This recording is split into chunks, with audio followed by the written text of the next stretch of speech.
Olá, muito bom dia. Mais uma vez, obrigado pela sua companhia. Está começando mais uma edição do programa Agronegócio. E você vai ver a partir de agora. No programa de hoje nós vamos falar sobre a movimentação comercial de máquinas agrícolas. Vamos falar sobre o comércio brasileiro de etanol. Vamos falar também sobre os custos da produção agropecuária nessa safra. E nós vamos falar sobre o meio ambiente, sobre a Floresta Mais Agro, o programa Floresta Mais Agro, e também sobre biocombustível. Entenda a importância para a sustentabilidade. O programa Agronegócio já está no ar.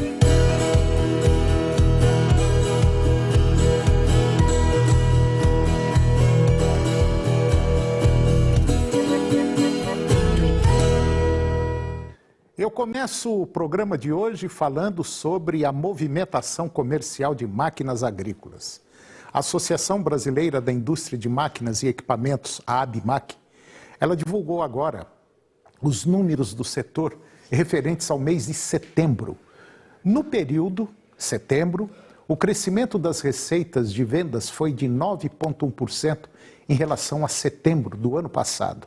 Os setores com melhor desempenho este ano são os fabricantes de máquinas para agricultura, máquinas rodoviárias, máquinas para indústria e transformação. Já quando se fala em receita líquida, houve queda de 4,8% na margem, anulando parte do crescimento do mês de agosto. O desempenho negativo ante ao mês imediatamente anterior se deu tanto no mercado doméstico quanto no externo. Ainda assim, na comparação anual, a recuperação prevalece, com alta de 9%. As receitas no mercado doméstico cresceram 8,5% e no mercado externo, quase 47%. E com esse resultado no ano, de janeiro a setembro, a indústria brasileira de máquinas e equipamentos acumulou um crescimento de 29,5%. Em relação às exportações, o incremento foi de quase 47%. É o sexto aumento seguido neste tipo de comparação, elevando o resultado acumulado no ano de crescimento de 28% para 31%. Em setembro de 2021, o valor acumulado das exportações representaram 23% da receita de vendas do setor. E no ano, o setor de máquinas para a agricultura teve um dos melhores desempenhos entre todos os segmentos, com a alta superior a 35% nas vendas externas. E no mês houve uma queda de 8,4%. O mês de setembro também registrou aumento de 11,5% nas importações de máquinas e equipamentos na comparação com o mês de agosto. E na comparação interanual, o crescimento foi de 54%. O segmento de máquinas agrícolas importou 34,7% a mais no ano e 9,5% mais no mês de setembro. Entre as principais origens das importações brasileiras estão a China em primeiro lugar, segundo os Estados Unidos e terceiro a Alemanha, países que comandam o ranking de vendas. E agora vamos falar sobre o comércio brasileiro de etanol. Conforme dados da União da Indústria da Cana-de-Açúcar, a Única, as usinas da região Centro-Sul comercializaram um total de 1 bilhão de litros de etanol na primeira quinzena de outubro, uma retração de 20% em relação ao mesmo período da safra 2021. Do total comercializado no período, quase 30 milhões de litros foram destinados para o mercado externo e 1 bilhão de litros vendidos no Brasil. No mercado interno, as vendas de etanol hidratado alcançaram 575 milhões de litros, o que representa uma redução de 34% em comparação ao mesmo período da última safra, quando foram comercializados 875 milhões de litros. A quantidade comercializada de etanol anidro, por sua vez, segue em trajetória ascendente, com variação positiva de basicamente 22%, 431 milhões de litros vendidos em 2021, contra 353 milhões de litros vendidos em 2020. E agora vamos conversar sobre os custos da produção agropecuária nessa safra. A escalada dos preços dos insumos foi o principal responsável pelo aumento dos custos de produção da agropecuária em 2021. O fertilizante, por exemplo, ele subiu mais de 100% de janeiro a setembro deste ano em razão da alta demanda, escassez da oferta mundial, elevação dos preços internacionais e problemas logísticos. No acumulado do ano, os preços da ureia, do MAP, que é o fosfato monoamônico, e do cloreto de potássio subiram 70%. 70% para a ureia, 74,8% para o MAP e 152% para o cloreto de potássio. Esse cenário de tendência de valorização dos preços de fertilizantes, ele deve permanecer no próximo ano, impactando na margem de lucro dos produtores rurais. As informações são do projeto Campo Futuro, que é uma iniciativa do sistema CNA-Senar, que faz o levantamento de dados econômico-financeiros e técnicos, assim como o acompanhamento dos preços dos insumos utilizados em mais de 40 atividades agropecuárias. E de acordo com os resultados do Campo Futuro, dentre os defensivos agrícolas, o glifosato foi o que sofreu a maior alta, 126,8%, influenciada principalmente pela interrupção da operação de indústrias fabricantes do insumo lá na China e problemas com fornecimento de matéria-prima. E agora vamos conversar um pouco sobre meio ambiente, sobre o Floresta Mais Agro, projeto Floresta Mais Agro. O ministro do Meio Ambiente, o Joaquim Leite, ele lançou agora essa semana o Floresta Mais Agro, uma modalidade do Programa Nacional de pagamentos por serviços ambientais direcionados à remuneração de atividades e conservação desempenhadas pelos produtores rurais exclusivamente nas áreas de preservação permanente, APP, e também de reserva legal, ou seja, onde eles já são obrigados por lei a manter as florestas em pé. O anúncio consolida o ambiente legal para viabilizar o pagamento pelos serviços prestados pelos agricultores e pecuaristas e que resultam em benefício ecossistêmicos, como a conservação da vegetação nativa e também da biodiversidade, aumento do estoque de carbono, regulação das condições climáticas, disponibilidade hídrica, polinização, proteção e fertilidade do solo. Segundo o ministro, a existência de 282 milhões de hectares de vegetação nativa, conservados em propriedades rurais no país, de acordo com dados da Embrapa Territorial, que foram divulgados agora nesta semana, é fruto da atividade agropecuária. Se o produtor não estivesse ali, esses 282 milhões de hectares não existiriam, porque não teria dinheiro para a economia para cuidar dessas áreas. O ministro ressaltou que vai defender uma ajuda de US$ 1 trilhão dos países desenvolvidos para a transformação ambiental do planeta durante a COP26, lá na Escócia. Os US$ 100 bilhões que se falava antes não são suficientes. Se a gente não buscar US$ 1 trilhão, não vamos fazer a nova economia verde neutra em emissão até 2050, sem deixar nenhum país para trás. E agora eu vou comentar sobre a padronização do hambúrguer. Hambúrguer, aquele sanduíche. Pensando em melhorias, o Ministério da Agricultura, Pecuária e Abastecimento, ele publicou a Portaria 420, que submete à consulta pública pelo prazo de 60 dias, proposta de portaria sobre os requisitos de identidade e qualidade do hambúrguer.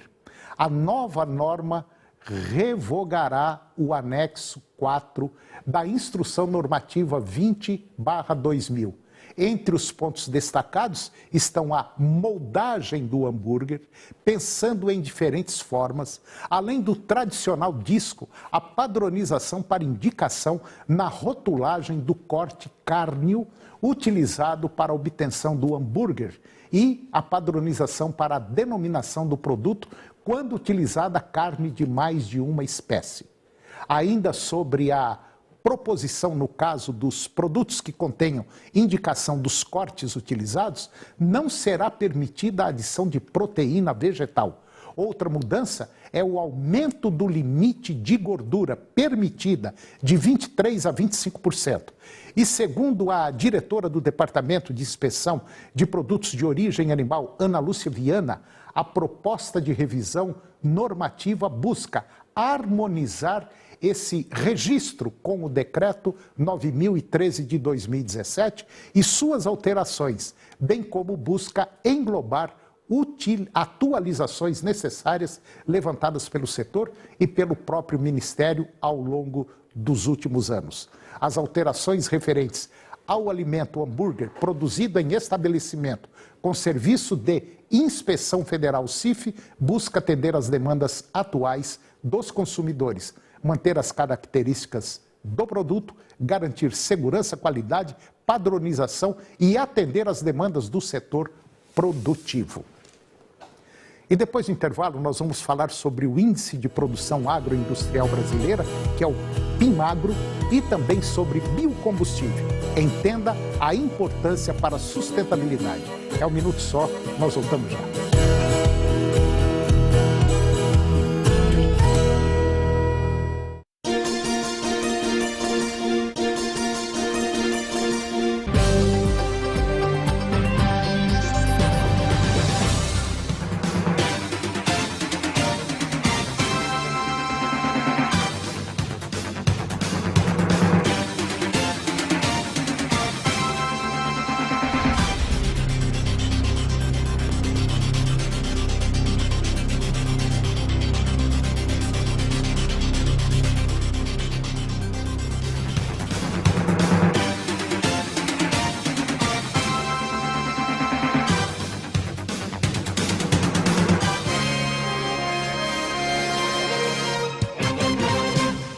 Você que está se formando médico, farmacêutico, dentista ou veterinário, o dever te chama. Você pode servir a pátria como militar da área de saúde e enfrentar um novo desafio na sua profissão. Chegou o momento da seleção desses profissionais de saúde. Homens têm o dever de se alistar. Mulheres podem ser voluntárias. Apresente-se ao quartel mais próximo entre 23 de agosto e 30 de novembro. Saiba mais em gov.br/defesa. Ministério da Defesa. Governo Federal. Ser mãe de um bebê é também conhecer um amor incondicional. É ter sono leve, pálpebras pesadas. É amamentar, cuidar, preocupar, suspirar. E depois de tudo isso, mesmo durante a pandemia, ainda ajudar outras mães com bebês prematuros em UTIs neonatais e que precisam de leite materno para se recuperar. Esse agradecimento é para você que doa esperança. Se você pode, doe leite materno. Qualquer quantidade doada faz toda a diferença. Na madrugada, com o leite já tirado, o trator já tá ligado. Quem é do campo não espera por milagre. Começa cedo numa máquina da Camagre, trabalhando a terra ou tratando o gado. Produz melhor com a Camagre ao seu lado. Camagre, as melhores marcas sempre ao seu lado. O Banco de Sangue da Santa Casa de Misericórdia de Goiânia precisa com urgência de doações de sangue A negativo. Doações de segunda a sexta-feira, das 7 da manhã às 5 da tarde. Informações pelo telefone 3254-4283. De segunda a sexta, 3h15 da tarde, Fofocalizando. Oi, gente, olha eu passando aqui no seu intervalo para te lembrar que sábado tem Temperando com Janaína Andrade. Pensa num programa delicioso. No Temperando com a Mamãe, eu e a Manu vamos te ensinar a fazer um bolinho que não vai leite e nem manteiga. E ó, no Dicas da Janaína eu vou te ensinar a como tirar aí o odor de xixi dos seus animaizinhos domésticos. E na nossa receita principal, gente, essa coxinha, peraí que eu vou abrir para vocês, coxinha de costela suína com creme cheese. Vocês não têm noção, não. Ó, então eu te espero sábado, às 2h da tarde, aqui na TV Serra Dourada. Não vai perder. Pensa num trem bom.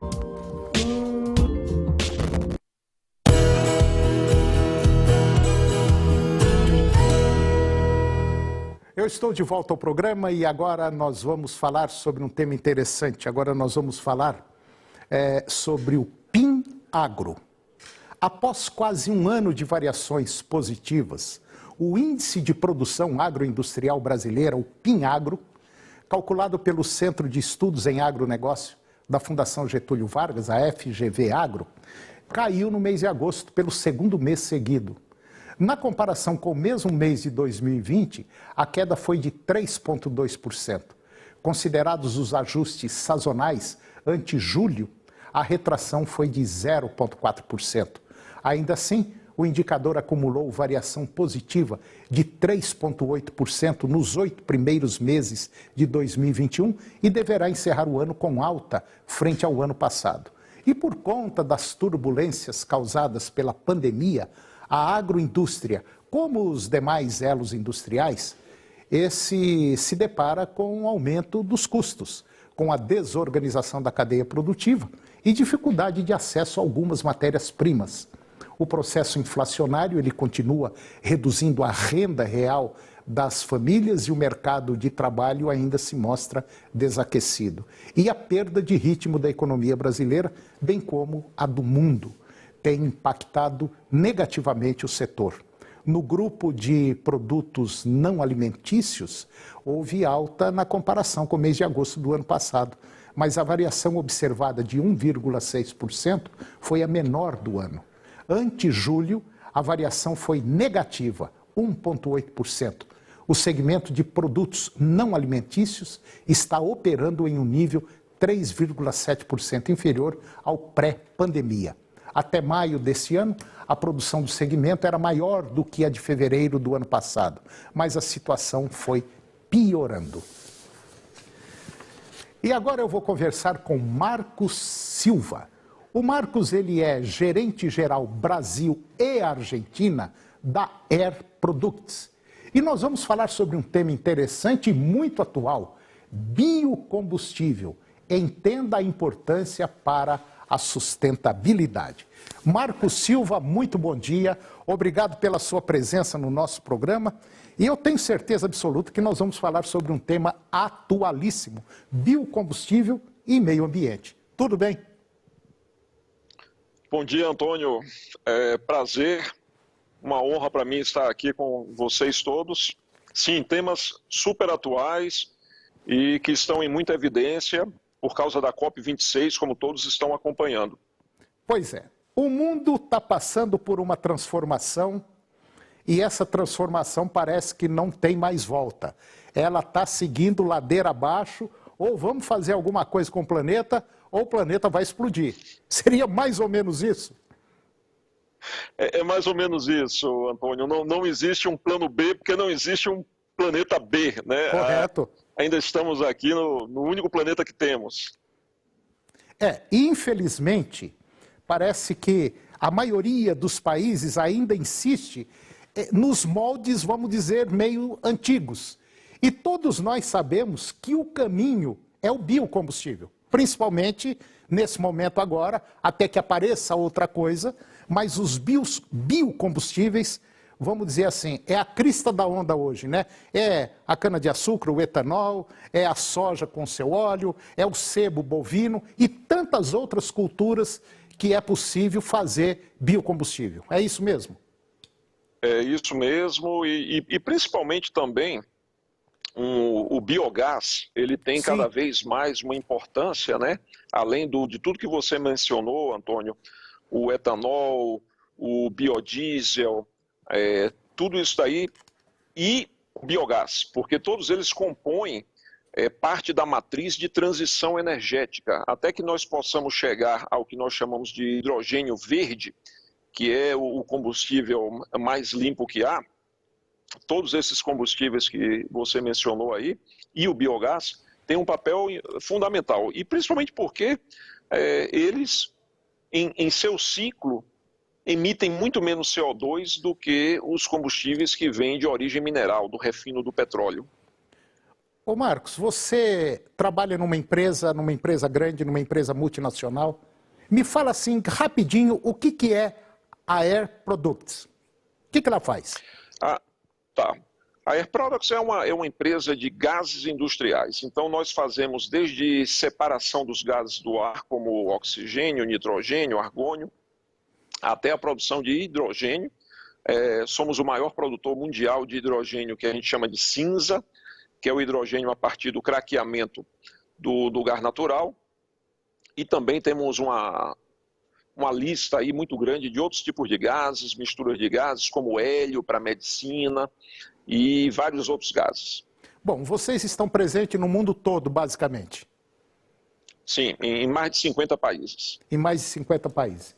Qual é o futuro da energia? Quando eu falo da energia, eu estou me referindo ao seguinte: nós ainda ocupamos grandes áreas para a produção de biocombustíveis, áreas de terra para produzir isso aí.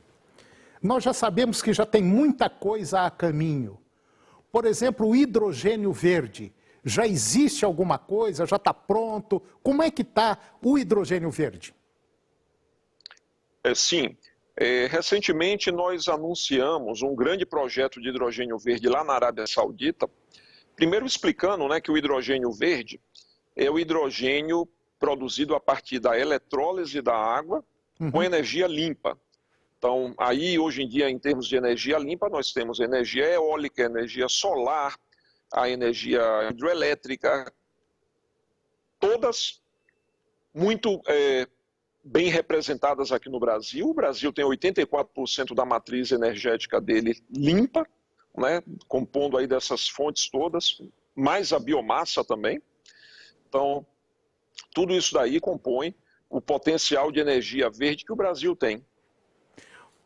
Tá. Ô Marcos, como é que você enxerga, como é que você vê o futuro, esses próximos 10, 20, 30 anos, dentro da linha de biocombustíveis? Como é que você enxerga isso aí? Como é que a sua empresa vê isso aí? Tá, o que nós vemos é que o mundo vai passar por um processo de descarbonização acelerada.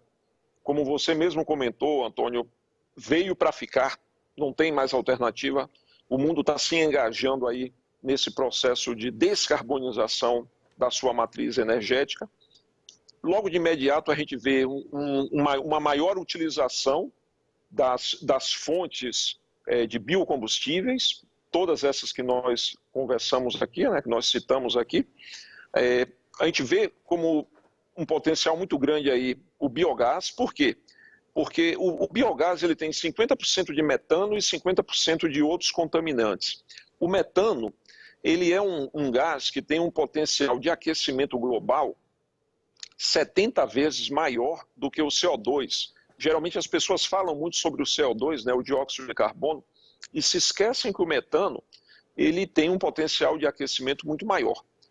E o metano ele está presente em várias atividades, como, por exemplo, a fermentação de qualquer biomassa no campo, tem geração de biogás também, quando você deixa o esterco lá a céu aberto, fermentando.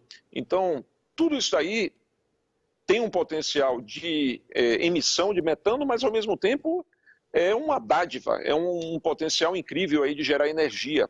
E com isso, ao invés de você ter emanação de metano para a atmosfera, você usar esse metano, com a queima desse metano, seja para gerar energia elétrica, seja para gerar energia térmica, seja para você substituir o óleo diesel num caminhão, num trator, numa colheitadeira, eles, ao queimar o metano, esses equipamentos, eles vão emitir CO2, que é um gás muito menos emissor de potencial de aquecimento do que o metano. Então, tem todo sentido fazer a queima desse biogás, primeiro o processamento desse biogás para que ele seja purificado em biometano e a utilização dele de diferentes formas, seja para gerar energia elétrica, para gerar aquecimento para alguma caldeira, seja para substituir o óleo diesel em motores tradicionalmente movidos a diesel. Ô Marcos, muitas ONGs, muita gente, às vezes por falta de conhecimento, critica muito o setor agropecuário. O setor agropecuário, vamos dizer, é o vilão, está desmatando. Bom, vamos entender isso aí. Realmente o setor agropecuário brasileiro desmatou uma boa área numa época em que ninguém falava sobre preservação, nada. Foi uma coisa até natural e talvez até inconsciente. Só que hoje as coisas estão mudando. Existe desmatamento? Existe sim. Talvez para a produção aí de madeira, forma ilegal e tal. Mas eu olho de uma maneira diferente. Eu acho que existem erros em todos os pontos. Mas eu acho que, de maneira geral, se a gente parar para pensar, o ser humano, as grandes cidades, polui muito mais do que o setor agropecuário. Entendeu? Quer dizer, eu acho que nós devíamos ter, assim, projetos de governo para reaproveitamento do lixo que a própria população. Quer dizer, nós poderíamos estar gerando energia, poderíamos estar gerando adubo, quer dizer, poderíamos estar gerando um monte de coisa que está aí, basicamente, a céu aberto, né? Sim, eu concordo inteiramente com você, Antônio. Eu acho que o agronegócio, eu vejo o agronegócio muito mais como parte da solução, como parte do problema. Porque tem todo esse potencial que vem dos biocombustíveis, que está sendo muito pouco usado. Por exemplo, o nosso potencial para uso do biogás, ele tem sido mais ou menos 2% apenas explorado até agora. Então tem 98% aí que a gente pode explorar. Como eu falei, você deixa de emitir metano e passa a emitir CO2, que é um gás que aquece muito menos, o potencial de aquecimento dele é bem menor. E o setor agrícola e pecuário, eles precisam existir, porque as pessoas precisam comer, vão precisar continuar a comer. E o que é que você faz com os resíduos dessa atividade? Gera energia, gera combustíveis, que são muito mais limpos do que os combustíveis que estão sendo atualmente utilizados. Então, eu vejo o setor muito mais como parte da solução do que como parte do problema. Concordo em gênero, número e grau. Bom, eu conversei com Marcos Silva, gerente-geral do Brasil e da Argentina, da Air Products, uma empresa, vamos dizer, mundialmente conhecida, e que ela trabalha com gases, vamos dizer assim, com biocombustíveis também, certo? Gerando energia. Isso mesmo. Bom, Marcos Silva, eu confesso que gostei demais dessa conversa nossa. Eu acho que a gente poderia voltar mais vezes para bater papo, levar informação, porque eu acho que o que está faltando para uma boa parte da população, não só brasileira como mundial, é informação. Tem muita coisa truncada, errada que está se falando, está se deturpando alguns setores que às vezes não tem nada a ver com o negócio, pode até ter, mas numa escala bem menor. E eu acho que a gente poderia contribuir aí, levando informação a esse público grandioso do nosso país. Eu te agradeço muito, Marcos, e coloco o nosso programa à sua disposição, as portas estarão abertas aqui, ok, meu irmão? Muito obrigado. Eu que agradeço, Antônio, e concordo inteiramente com você, falta informação e fico à disposição para acrescentar aí mais a todo esse diálogo que a sociedade está tendo no momento. Tá ok. Muito obrigado, Marcos. Muito obrigado. Bom dia. E o programa de hoje chegou ao fim. E eu termino com a seguinte frase: se não puder voar, corra. Se não puder correr, ande. E se não puder andar, rasteje. Mas continue em frente de qualquer jeito. Um grande abraço, muito obrigado pela sua companhia, que Deus nos abençoe e até o próximo programa. TV Serra Dourada, SBT Goiânia. A informação com credibilidade e o jornalismo onde você tem voz. Jornal do Meio-Dia. Logo mais, às 11h40. A seguir, Primeiro Impacto, continuação.